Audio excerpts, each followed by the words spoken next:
Bueno, buenos días.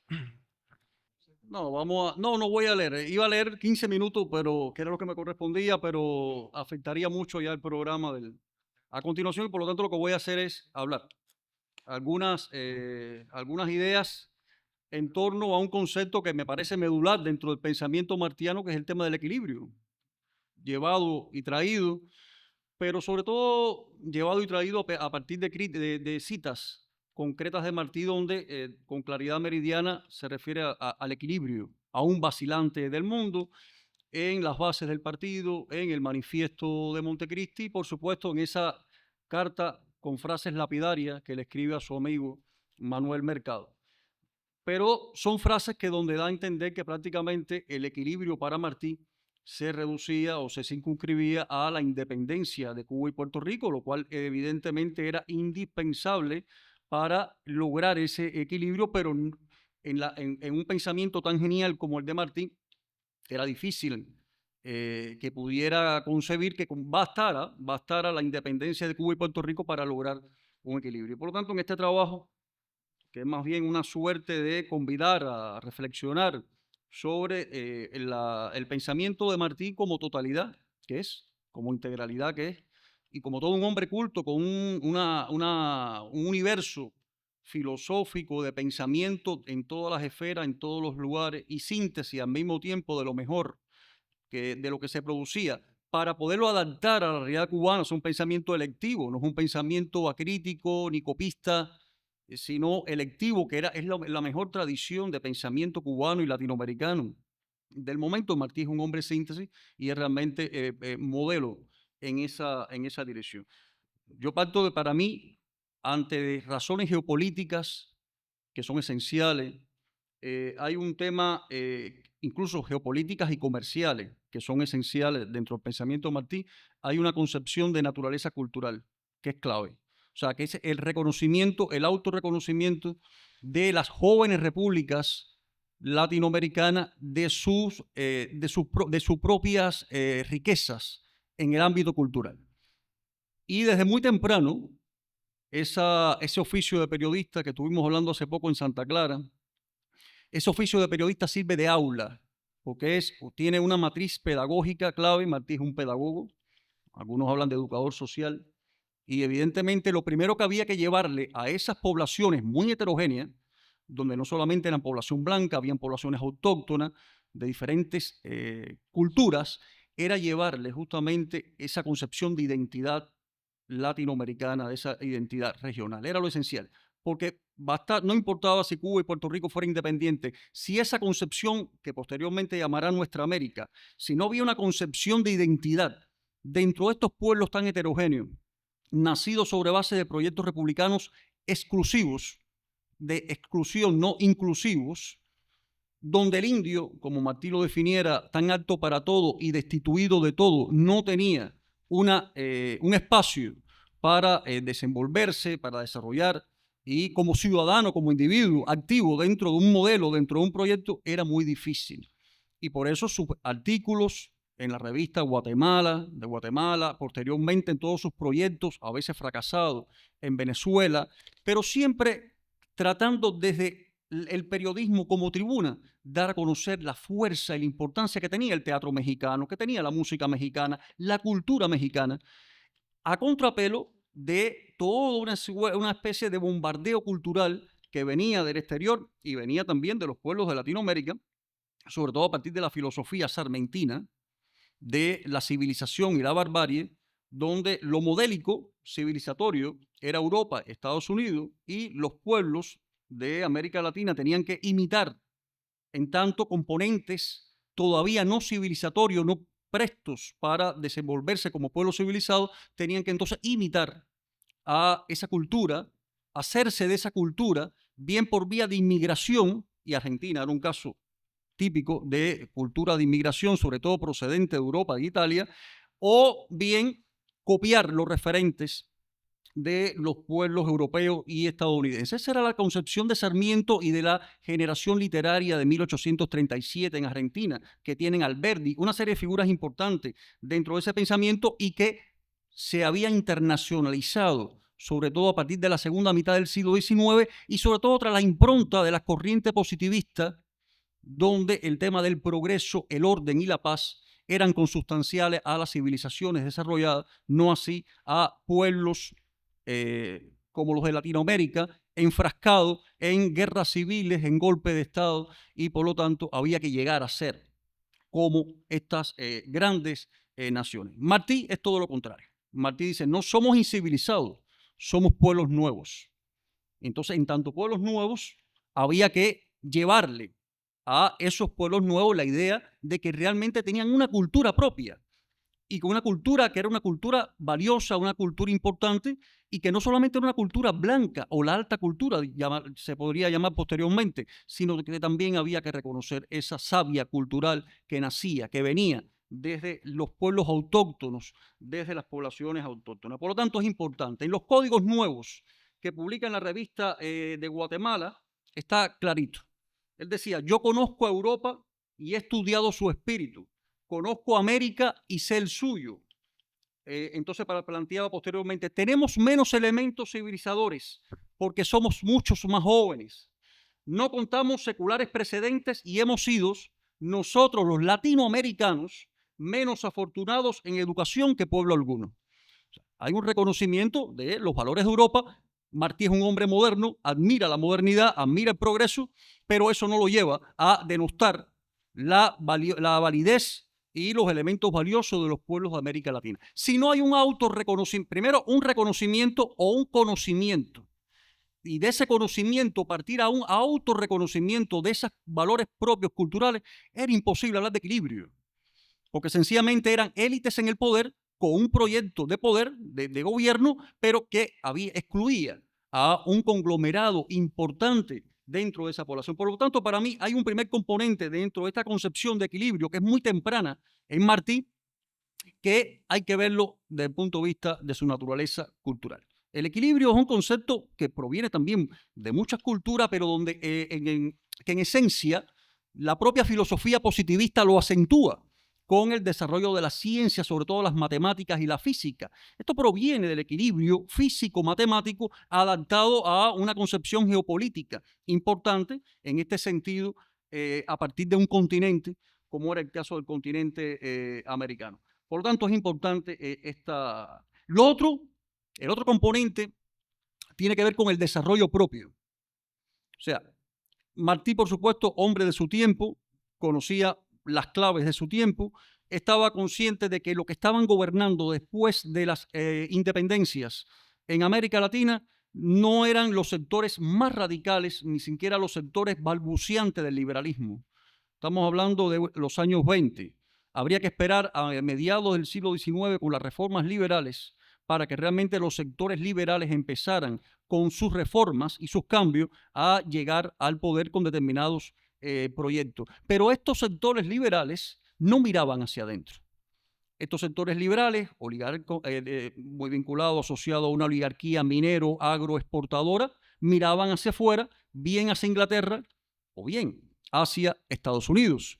Por lo tanto, se estaban forjando sobre la base de un modelo económico social dependiente a los grandes centros de poder en ese momento. Por lo tanto, para Martí estaba claro que si no se formaba, no se creaba un modelo de desarrollo propio, a partir de las fuerzas propias, era muy difícil. Y por eso que se convierte en uno de los grandes críticos. Hoy tiene una validez extraordinaria, una actualidad extraordinaria, porque se convierte en uno de los grandes críticos del tema arancelario en los años 80. Ya cuando está el periodo de entreguerra en Cuba, Martí critica, y sobre todo critica el Tratado de Reciprocidad Comercial con México de 1883. ¿Quién es uno de los artífices del Tratado Comercial con México? Lo mencionaba Pedro Pablo, el secretario de Estado que siempre quiso ser presidente, James Blaine. Y entonces está claro que él lo critica, porque por una parte está el proteccionismo estadounidense hacia adentro, proteger sus industrias, y por otra parte están hablando de liberalismo hacia afuera, inundar con sus productos, reducción de aranceles a los productos cuando se exportaban. O sea, proteccionismo hacia adentro, liberalismo hacia afuera. Y Martí critica mucho el tratado de reciprocidad con México del año 1883 y habla de la necesidad de que se fomente la industria mexicana.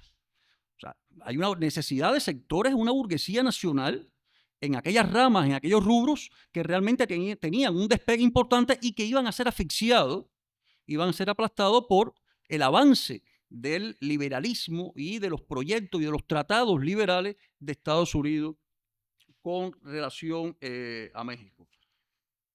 El otro componente importante es el equilibrio entre las potencias. Martí está consciente. Cuba es una colonia. No tiene todavía mucha capacidad, de hecho no tiene capacidad en la arena internacional.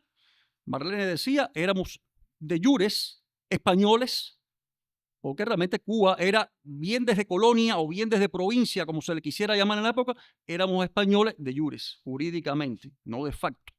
Pero en ese sentido, Martí lo que hablaba era, hay que tratar de buscar alianzas no con Estados Unidos, sino con Europa, y aprovechar los conflictos existentes entre Europa y Estados Unidos.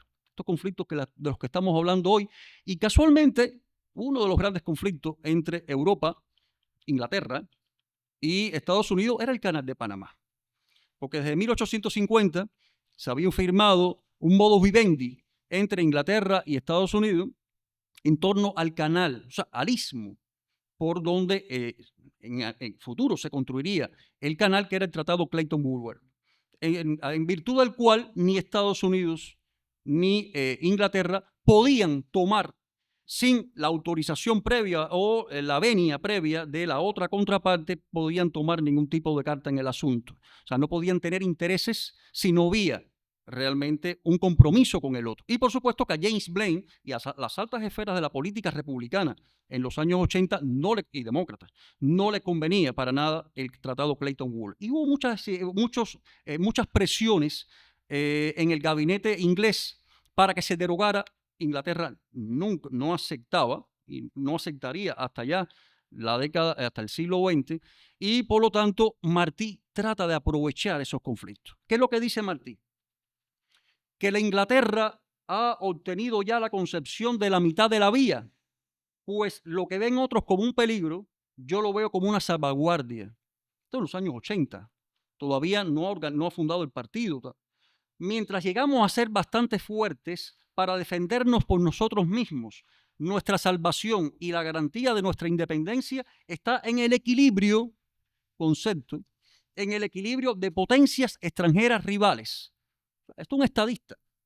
Esto es un estadista que está mirando los conflictos de su época, que le está tomando el pulso a los conflictos de su época y que se está dando cuenta de que hay que aprovechar los conflictos de su época como todo un genio a la hora de diseñar a partir del tablero de la geopolítica de su época un sistema de alianzas.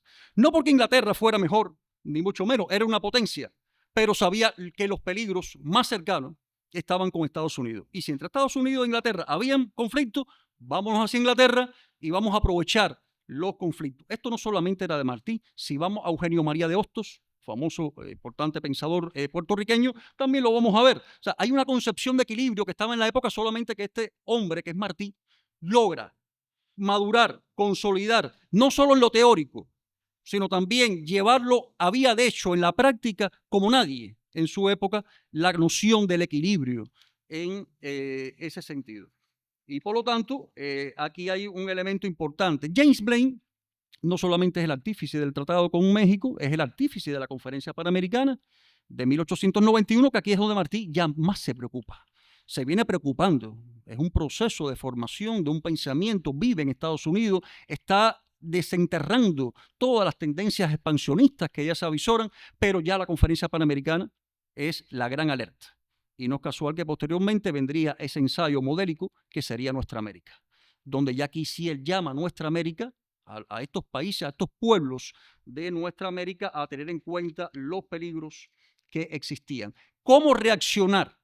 Decía, mostrarse acomodaticio hasta la debilidad no sería el mejor modo de salvarse de los peligros a que se expone en el comercio. Con un pueblo pujador y desbordante la fama de debilidad. No podíamos tener fama de debilidad. Esa no era la solución. La cordura no está en confirmar la fama de débil, sino en aprovechar la ocasión de mostrarse enérgico sin peligro. Y en esto de peligro, lo menos peligroso, cuando se elige la hora propicia y se la usa con mesura, es ser enérgico sobre serpientes. ¿Quién levanta pueblos? Es una metáfora, una imagen bella realmente. Y después ya hay frases que no voy a leer porque están más cerca de lo que normalmente el discurso historiográfico refiere con toda justeza sobre los conceptos más acabados de equilibrio en el orden geopolítico. Estamos hablando de las bases del partido, estamos hablando del manifiesto de Montecristi, donde ya está bien con claridad meridiana planteado el tema, equilibrio aún vacilante del mundo. Hay documentos que son programáticos y por supuesto que Martí no lo puede decir todo.